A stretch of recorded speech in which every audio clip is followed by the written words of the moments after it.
Yeah, that's what I thought. Hello, everybody. Good morning.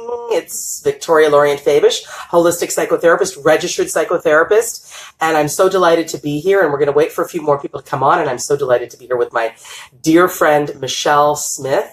And as you join us, please let us know that you're here, because you may have some questions for this amazing woman who has really been very successful in the male-dominated corporate sales world, but she has, been this total inspiration. Hi, Julia. Nice to see you. So as you come on, just let us know you're here. And I just want you to know that I have tremendous admiration for Michell Smith because of her abilities to be a badass in a male-dominated sales world. And I have clients that also, go through this tremendous challenge of being a female in the male world. And I think it's a tremendous theme today. I think it's a tremendous theme. So Michell, let me start to ask you firstly, you've created this wonderful website page website called She the Mighty. Yes. I love She the Mighty. Isn't that a great title, everybody? So tell me why that name, firstly, because it's such a great name. What was that? How did that come about? How did the name come about? Yeah, She the Mighty. Such a great question. So I knew that I wanted to launch this brand, and it's predominantly a free online school. Right. And predominantly. And so the entire purpose behind it was to be able to provide the education that was so paramount to me for free, so that there was no barrier to education. Today, you can purchase courses that are, varying degrees of expense, that have, such incredible opportunities for education. But, when I thought back and reflected on my own career, I wasn't that girl, right? Like, I did not have the resources when I was very young to be able to make purchases that would be at the expense level of this education. I see what you're saying. I moved out when I was a teenager. I had an attitude problem. And what did that attitude problem, did that evolve you? Did that do something for you? Yeah, absolutely. Like, I didn't know. I mean, you're an angsty-filled teenager, right? Like, I wasn't a bad person. No. But I was very strong-willed. I was very determined. I, wouldn't back down from an argument. And that perpetuated me wanting to have no rules. And so, whether it was an act of rebellion or, I don't even know, but I moved out when I was 16. I have the most lovely parents on the planet. Like, truly, I really do. I won the lottery. I love my family. But at the time, you were like, I got to go do my thing. Yeah, at the time, I was misunderstood. I felt misunderstood. I felt that I didn't belong, and I wanted total independence. So, whatever the case, I moved out. And that, that allowed me to learn a lot at a very young age. And my parents are fairly affluent. They provided us an incredible lifestyle growing up. And all of a sudden, I learned how expensive it was to purchase things like a shower curtain and toilet paper. And on your own. On my own. Yeah. Absolutely. And there's not a lot of opportunities that exist. We're talking pre-internet. So looking for jobs as a 16-year-old. Wow. The waitressing industry was fantastic. It gave me an opportunity to be able to make tips, which was another way to be able to elevate that income. And so then that's how I ended up stumbling into the sales world, which wasn't the question that you asked. So She the Mighty. She the Mighty. Such a great title, I feel. So I was sitting actually on my parents' front porch. Yeah. Right. They have a gorgeous, huge front porch. They live in the beach. They have their whole life. And it's a kind of a meeting place for us, right? We'll sit, we'll have tea, or, we'll have wine if it's the evening time, whatever. And my parents have always been very aware of my, my business journey. And they knew when I closed my sales company that I wanted to do that in order to be more interactive with girls and with women, and to do something that I was just really passionate about, as opposed to spending more of my career focusing on allowing, massive companies to get more customers based on my sales force's work, etc. I wanted something that was really deeply connected. You were such a badass in the sales world, I gotta say. And we'll talk about that in a minute, but I still want to get about She the Mighty. Yes. So I was sitting on the front porch with my mom, and we had brainstormed, and I had hired multiple companies. And we had gone through branding exercises and branding activities, over the past several years, in order to determine what would be the most effective name.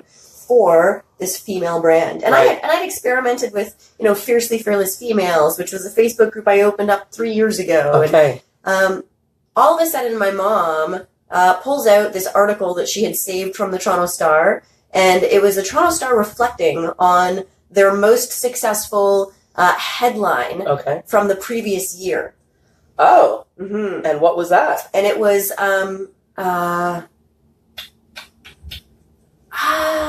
it was she the or we the We the North? No, it was the Women's March. Oh. The headline for the Women's March. And so it was I still have it at home. She the people. Okay, she the people. She the people. And so she brought it up and she's like, this was something that was super powerful. I think there's something closely related, with your brand. And so, over the course of the next cup of tea, we came up with She the Mighty. So I am so delighted that the name was actually instigated by my mom. Yeah. After spending, practically $10,000 working with branding companies. And the biggest genius, behind that idea was my mom. And the second that we said it, we knew. It hit. Absolutely. It hit and it hit home. And whenever I look at the words She the Mighty, I just think, that is just exactly what we need on the planet. Because so many women are experiencing so much, hi Sheila, hi Mia, thanks for joining us. So much, young women entering the corporate world and any kind of a male-dominated world. And I'm not saying corporate is all male-dominated, but it is important for us to say that women do have a different journey than men when they go in that world. Yes. Any world. Even as a therapist, if I'm working with couples, I definitely have to tap dance, even though I've been 20 plus years in the business, I definitely have to tap dance more for the guy to really, really take in and buy into what I'm saying. And I've heard, it's like, I've heard people say, if you're a guy, a male therapist, I would hear you more easily. But obviously experience has changed all of that and people really do hear me. But I do recall times when it's like, this guy's not taking me in, not even a little bit, So it doesn't matter what world it's in. And I think, this is not about poor me or victim me or victim women. No, but it is a definitely important thing to acknowledge. Yeah, and I think it's just important to recognize that there are certain biases that we all have. Gender biases. Yeah, and that's not a bad thing. It's not as though we have these biases, because something evil, planted them inside of us. These are just conditions. These are conditions of the society that we live in. These are conditions of the culture that we have been, raised within. These are conditions of being a human on this planet, and the rules of history and how the entire evolution of our species has existed. Recognizing that there are biases is an intelligent thing to do in order to navigate it. Because what do you think about this? A lot of the advice I give younger people, because I work with tons of women of all ages, men of all ages, but as they're entering into the field or in the field and having trouble, I'm like, I give them the reality story, which is you need to learn how to navigate the world. You can't change it. You need to navigate it. Yes, and I think that it's absolutely the most powerful place to stand is with the perspective that sees that these things do exist, and without having to judge them, but just recognizing that they are true. Yes. So now... Exactly. Now what's the playbook in order to be able to succeed inside of that? Right. And so She the Mighty was instigated in order to be able to address that conversation so that we can, provide tools and provide, insight so that girls and women can have that perspective. That's right. That you absolutely have the capacity to accomplish whatever you want to. You can compete in any arena. Yeah. You don't need their permission in order to be able to be the person who comes out on top. Yes. You simply just need to develop your competence. You need to develop your skill set. You need to be able to have a rock solid sense of conviction in what it is that you're doing. And that generally stems from knowing yourself deeply enough to truly love and respect who you are as a human person because of the choices that you will or you will not make. And when you're pushed into a scenario, you realize that you don't cheat. You won't lie. You're not going to navigate out of integrity for yourself, whatever that means for you. And when you have that strength and resolve in who you are, you give yourself permission to engage at a level that is unknown to most of the population. Whoa! Can we just get an amen on that? No, we do need to get an amen on that, everybody. Okay, this is really awesome. You know, I mean, it's just fantastic because you're speaking to the language of coaches and psychotherapists that are like myself, that are working with people to embody their self-culture, embody their really stepping into their true self. Yep. It's not about necessarily changing who you are, but it's about becoming more of who you are, really. And I was just saying, let me say this to you. When I was working with someone who recently, female, working in a very male-dominated, web developer world. Okay. Web developer world. Yep. And she's new. One of the things that came up was that that she asked a lot of questions. And that her asking of questions, she was optically perceived. So the optics on her were that she was a slower learner in the platform, in the space. And she's like, she says in the room, in my office, I ask questions because I want to know the full picture so that I can get to work and be able to deliver based on the entire picture. Sure. Which I think is right on. But there's an optic issue. There's an optic problem that she's perceived as someone asks too many questions. So I thought, here's one thing, and I just wanted you to comment on what I'm just about to say. Yeah. I thought one of the things that needs to probably happen is we need to make sure we safeguard the optics of this person, no matter what, at this stage of her career. And that if she could find ways to get her questions answered outside of the realm of asking a lot of questions within the actual space that she's working at, so that she can come to the table and build sort of a platform of not being seen as the question girl. What do you think? Okay, so my gut is, and without knowing intimately No, I know. the scenario. But just give me a sense of that, yeah. Yeah, no, my gut Because optics is important. Are optics important? Yeah, well, sure, optics are important to a point. Right. But performance and your ability to deliver is more important. Well, this is the thing. So if she asks questions in order to better be able to digest, understand, and synthesize the information so that she can then perform at the same level or outperform anybody else that is in her position, then the questions become irrelevant. If you're using those in order to actually be able to navigate that viscerally accurately, because I love questions also, but I'll never be concerned about the optics of anybody else based upon the number of questions that I want to ask in order to best qualify. And she that was comes from taken my in sales training. No, I know, yes. Right?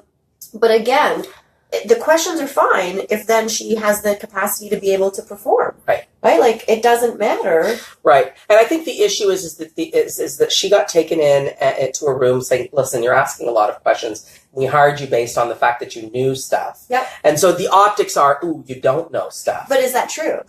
Her anxiety levels are making it true. So it's unfortunate, right? So I'm like, ugh. So my work is, you know what? And I said, oh, great. I'm gonna have Michell Smith. I'm gonna ask her some questions and say, shoot. We got to fix your optics because you're at this moment where her job is going to be converted into the next level, and it's a hoop to jump, and there's 10 people competing. Yep. So we need to make sure she gets to the next level. She's young. And we need to make sure she gets to the next level. Well, she has to know. Yeah. Well, she has to know what she's been hired to know. Right? This is the thing, so yes. if it is an issue of her not... She's got to go outside and go find the information. Without question. That's right. Especially, and also she's got to make sure she has the qualifications. That's right. right. Fake it till you make it as a strategy, in my opinion. But really, you need to make it. Sucks. Yeah. Right? But yes. So again, without knowing intimately, I would push back because I also think that in order for women to really truly navigate, climb, succeed, we have to be. I think that we need to remove the gender card. I think that's up to us to do. Also, yes. That it has nothing to do with, oh, I want them to give me a chance so that then I can, prove myself, etc. No one's going to give you the ball and then sit back and watch to see what you do with it. Right? If you want to be able to compete, why are you competing against specific, rules or gender preferences? Yeah. simply learn to be the best. End of story. Yeah, well, and do what it takes, whatever that means. Yes, get the education. Spend the time in order to invest so that you do have the skill set and the competence. Again, it has nothing to do with posturing. It has nothing to do with fake. No, or it's not about fake. Or acting, or putting on a charade of what can I convince them that I believe. It's delivery. Well, it's actually doing the work, right? Yeah. Like it is being the person that you know unquestionably. There's a chasm of space between confidence and certainty. And when you're certain, you have almost a dangerous type of navigation. Right? So let's just say that. Let's just write that down. There's a chasm of space between confidence and certainty. Absolutely. Unbelievable. And if there's one person for you to navigate that chasm for, it's going to be you. Yeah. Right? So yes, earlier you had mentioned that it's really paramount too for people to be able to feel very strongly about who they are and to become more of who they are. And I think that for a lot of people that means uncovering who you are. Because if we haven't spent the time to kind of data mine us, right? Like people ask Google, it's hysterical. People ask Google all the time. They ask Google, what should I do with my life? Or like, no way. Oh yeah, when you type into the bar and just start to type in some of those generic questions, it'll pre-populate with what are some of the most common right answers. It's fascinating what you can see, and so that is a strong one because it does come up fairly quickly. Wow. When the truth is Google doesn't know, but we do, you do. Yeah. We weren't born with a manual. We weren't taught these things, the most of us, when we were children. Yeah. We did not have people who had experienced playing in this space. Positive psychology has only been a named and labeled silo of education since 1998. This is something that is a very new subject matter. But we've got a lot of life left. Yeah. Right? Yeah. So it's up to us to be able to make the decision and design to meet ourselves deeply enough to understand who we are, to like who we are, to make ourselves be the person that we do like, to stop doing the things that we don't respect, to do more of the things that we do respect, right. To craft the incredible person you have the opportunity to be, and then get certain about the investment you have in that girl. And all of the rules change. Yeah. Everything else fades away when those things are delivered. And certainty requires some work. Like deep work. Absolutely. I was on a podcast with my good friend Lisa Betts-Lacroix called Find Your Superpower. Okay. Or Superpower You. And it was all about, finding your superpower and really, really cultivating that, superhero within yourself. Yeah. And it sounds like what we're talking about is like work on you, know you well, know yourself well, and do the work so that you can come to the space with certainty and with confidence, not false confidence, but some real confidence that is backed up with some real knowledge and certainty. Yeah, that's unshakable. Do the work to become less shakeable. Do the work to become more confident. Do the work to know who you are and not apologize for who you are in the space. Yeah. Yeah, not to anybody else. Like, it is okay to apologize to yourself. To yourself, but to others, no. When you realize that, that you've made mistakes in the past, because all of us have. But to get to a place where you now take a look at forward from here. Yes. Right? We're at the starting line from this moment forward from here. And there's a very small recipe of things to trust yourself with, I think, that are super important. One of them is to trust yourself that you're going to make the best decision that you know how to going forward at every single moment, and you trust yourself to have freedom of taking the step. So trust yourself to have freedom of taking the step. Yes. Yes. Yeah, as opposed to getting stuck in hesitation land, right? Like from a corporate perspective. So you need to really, so let me just pause you. So as hesitation land, people can get psyched out. So women easily. And women particularly spend more time in hesitation land. In not speak upville. That's right. Not speak upville. Right. We've got a seminar series that's launching in June, and so yesterday we were just having discussions. There's one on leadership, one on sales, and one on personal development. Yeah. And we were having a discussion yesterday. And, it was interesting because one of the biggest reasons that women, I believe, need to work on personal development and spend time learning about psychology and the way that our brains work and all of those things. We've got this gorgeous, beautiful, incredible machine that we have the opportunity to navigate through life with. Yeah. And we should spend a little bit of time writing the manual. Yes. Right? We didn't get born with one. It would have been fantastic if we did. But we didn't. And so we need to learn how to be able to write that manual. And when we do that, it gives us a completely different angle of attack. So women will not speak up. We wonder, it's one of the biggest challenges that we have, whether we will not offer up our opinion for public consumption. We'll hesitate in a meeting. We'll hesitate in a conversation. But let me just... We'll hesitate in public. And if we do that, Yeah. then we are perpetuating to allow the decision-making to be conducted by the percentage of the population that generally has trouble finding things like the mayonnaise in the fridge. The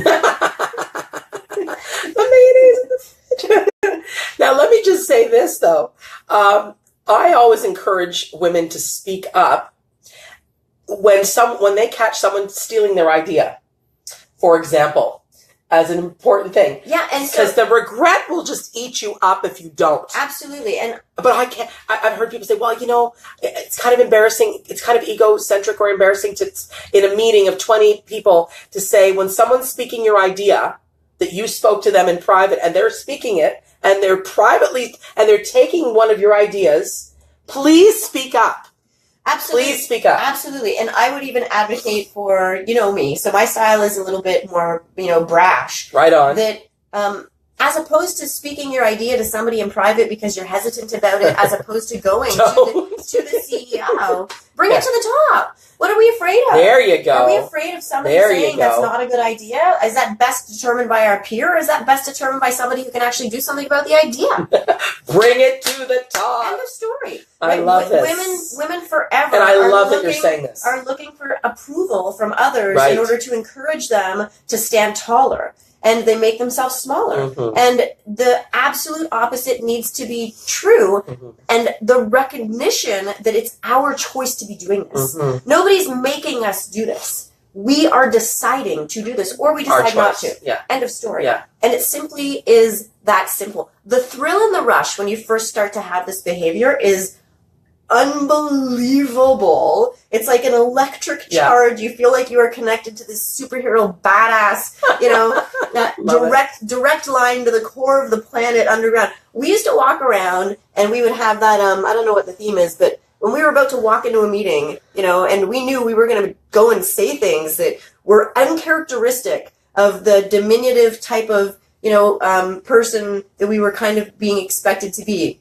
We would walk into the meeting and we would be looking around very quietly going, ding, ding, ding, ding, ding, ding, ding, ding, ding, ding, ding, right? That old, James Bond song. Yes. Because things like that, whatever it is that works for you, right? That's hysterical, but that's kind of in my arsenal. Yeah. For sure. But it'll still happen today, right? Right before I'll walk into a specific meeting, I will look left and right on the street as though I'm some kind of super agent. And if I'm in the elevator, I'll be humming something like that. I love this. I love this. But we all get to decide. I hear lots of people say, I wish there was theme music that would play in the background of my life like in a movie.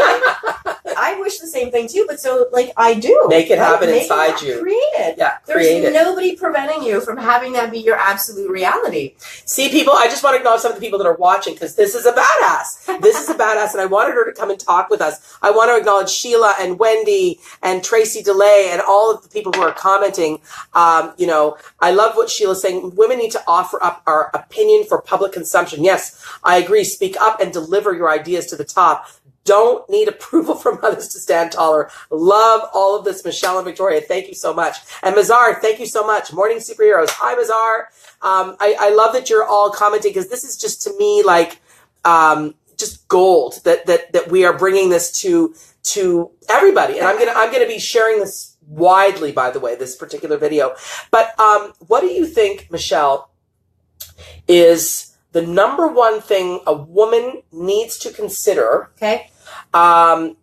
In order to, so we've mentioned it a lot, but I want to summarize and maybe you've mentioned it, maybe you haven't, but just think about the number one thing a woman needs to consider to move to the power centers of a corporation, to the C-suites, to the next levels, to really be what I would call culture change makers, people that are really determining the culture. And I want to hear your thoughts on that. I believe that she has to be able to deliver. She's got to deliver. She there it is. She has to be able to deliver. Does everyone hear this? Yeah. She, he, they, anybody doesn't matter. Has to deliver. So whatever it is you're engaging in, make sure you got the goods. Yes, and if that means, like for me, leadership, management, all of these things, they were foreign concepts, right? This wasn't something that I studied when I was in school. I went to university and studied languages because I didn't know what I wanted to do with my life. And so how did easy. Was this just, did this come just from navigating the territory or what? No, stumbling. Stumbling. Back then I wasn't a navigator, I was a stumbler. But you had a natural ability, obviously, because people will stumble and fall and then... No, I strongly disagree. I did not have a natural ability. I was intimidated. I was shy. I did not think I was pretty growing up. I looked very, very young, which now I appreciate. But when I was, I didn't at all. I wasn't attractive to the guys or boys I went to school with. I was this little sporty kid. Okay. And so I had to learn all of this. So I stumbled into sales. I ended up taking a sales job when I was in university because I recognized the opportunity for being paid on commission. And to me, that blew my mind. Yeah. That I didn't even know this existed. That I would get paid for how hard I worked. If I could learn how to get over my fear, if I could learn how to not be affected by rejection, if I could learn how to... Wait. So you're saying some really big ones. Wait. If I could learn how to get over your fear. Yeah. Learn how to not be affected by rejection. Yeah. Everybody getting this? What's next? Learn how to not allow other people to intimidate me. So learn how to not allow other people to intimidate you. Yes. Everybody needs to remember that these are works that she and whomever is doing within themselves. Nobody's giving this to anybody. No way, right? Okay. Yeah. All right. And so when I first started in sales, I ran headfirst, collisionville into all of my insecurities because they all presented first. Because I wasn't Yutushka, thank you for joining us. That you were the only girl in the drafting class back in high school. Good job. Keep going. Woo! Yeah. Amazing. Awesome. Yeah. And for women in tech too, right? Like to be able to women navigate in tech right now. that space, it's fascinating. And I was reading an article just the other day that a huge percentage of women that are interested in getting involved in tech, based upon a certain, conversation that they either have with an advisor or with a counselor when they're in university age or starting to navigate their career, and the statistics and how they are so in opposition of women succeeding in tech, that a huge percentage of women then change career paths based upon the advice of somebody who hasn't met you yet, right? So with a bias, probably. Well, I feel as though statistics that exist are fantastic from a data reference point of what has been true up until this moment in time. But from here on forward, the statistics that we would like to see, that's up to us to craft. There you go. Nobody else has any influence whatsoever on what it is that we make the determination to succeed at. Inside of a specific company, could there be somebody who's going to be an absolute roadblock? Absolutely. Oh my God! That's got to be a given, by the way. Sure, but when you recognize it's no different than playing video games, and when you recognize that if you consistently go down this one path, there's going to be that big badass dude who's going to blow stuff up and it's going to mess up your stuff. You go down a different path. And so if the opportunity really is going to be restricted because there is a non-navigatable obstacle that's not worth your energy in order to attempt to oppose, let them fight with someone else. There you go. Right? And move on and go somewhere else. Stay away from drama. And stay away from drama. I want people to also, get your nose to the grindstone and move forward. Just don't get sidetracked with what other people think about you, what other people perceive about you. The optics that I'm talking about has to be you doing optics for you, meaning it's not about optics for others. It's how do you want to put yourself out there? How do you want to be presenting yourself out there? And that's up to you, not about other people. Powerful stuff. I'm so excited. She the mighty man. She the mighty man. Can we all say she the mighty? And so that brand, we are just in the process of getting ready to launch. Right. And, it does exist. We've been working on some different software I was going to say, components. tell us how to find you. Tell us how people are going to, get into She the Mighty and what that's all about. Yeah, well, so my website will be kind of the hub where... Wait. Everybody share this while you're watching. Share it widely. Share it on your pages, because the more people watch this, the better it is generally. Thank you. Keep going. So my website will be the hub, and that's where we will have some of the postings for some of the upcoming events, like the leadership seminar, sales seminar, again, because in order to learn how to be able to advocate for yourself and to succeed, one of the biggest challenges that women have in moving up in corporate is that they have never done anything from a sales training perspective. Right. And sales and marketing, even just for marketing your own brand, being able to win in a negotiation, being able to not back down when you meet resistance in a meeting, when you're asking for something, right? To have the expectation that you are always going to meet pushback, and not just little pushback. Expect you're always going to meet pushback. Always. So don't expect it to go well. No. Prepare yourself for it not going well. And in fact, as somebody who has done also a ton of interviewing, right? Running my company, I had over 1,000 sales reps. And so being on the other side of that, there's not a time somebody would come in with an idea that I would not push back, because I'm interested in finding out how do they navigate pushback? Well, and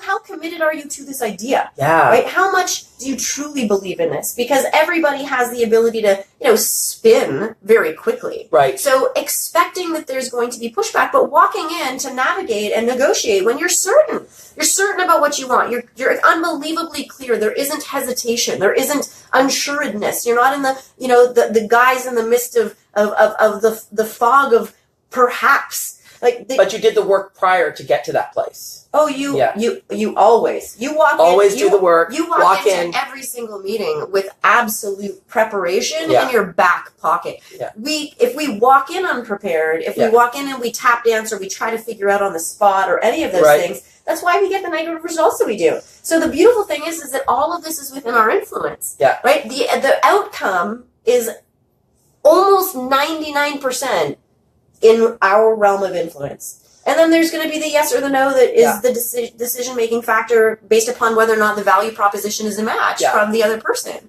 And that's totally acceptable. So preparedness, expect pushback, really work on finding your own inner, qualities that are for you important to move to. In other words, confidence and certainty. And what else did you say? There's a couple of other things you said. Well, you've said a lot, and people can play back the video.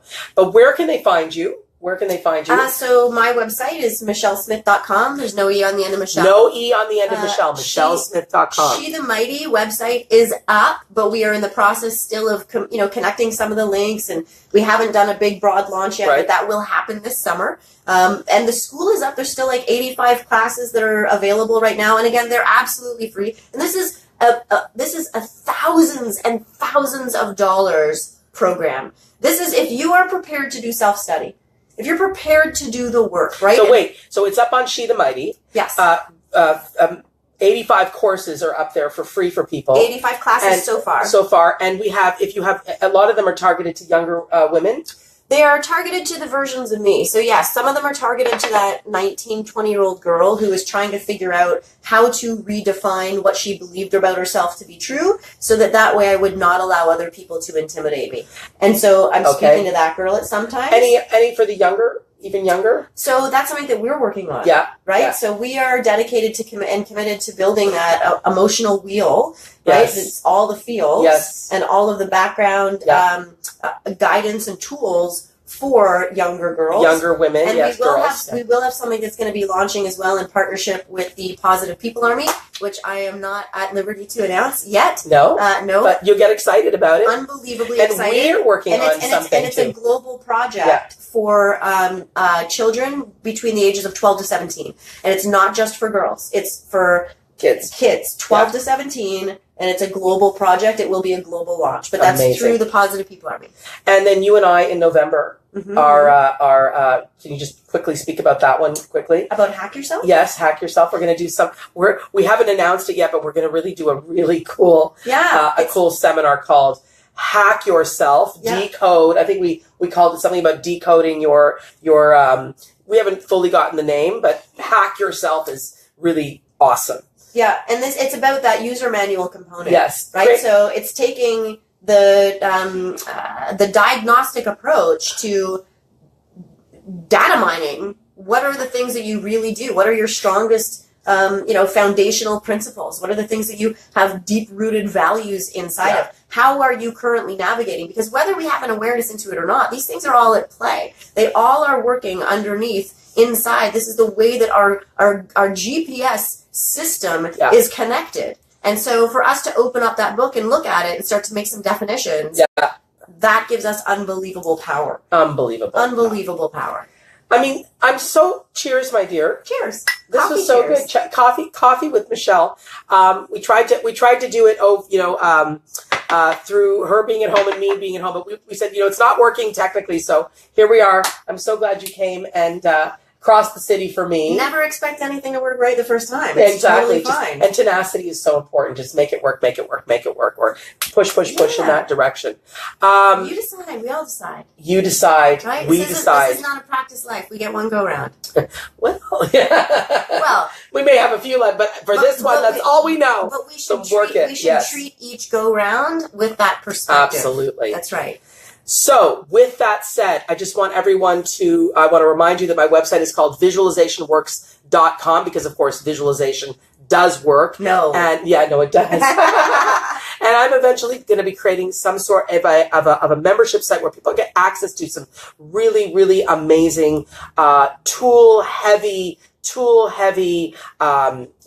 practices, so you can really develop your inner confidence and develop your self-culture and neutralize negative emotions. So that's coming down the pike. And what did Yutushka say? Astrology is a great tool to find out strength, gifts, and weak points also. Know yourself. Golden rule. Excellent, Yutushka. And if you're catching this on YouTube, subscribe to my channel, Ask Victoria. And also, I'm going to be sharing this widely. So if you get it on your timeline, share it again, because the more people see this, the more women see this, I have to say, not just people, but men and women, but the more people see this, the better it is, because we got access to a badass boss, Michell Smith from She the Mighty. And I'm so glad you guys tuned in. So blessings to all of you. Have a fantastic day. Any last thoughts? No, right. It was great. It's been an honor to be here. Thank you. I'm glad you were here. And thank you all who came and showed up. And big hugs, and have an amazing day. Blessings, blessings, blessings. All right, take care.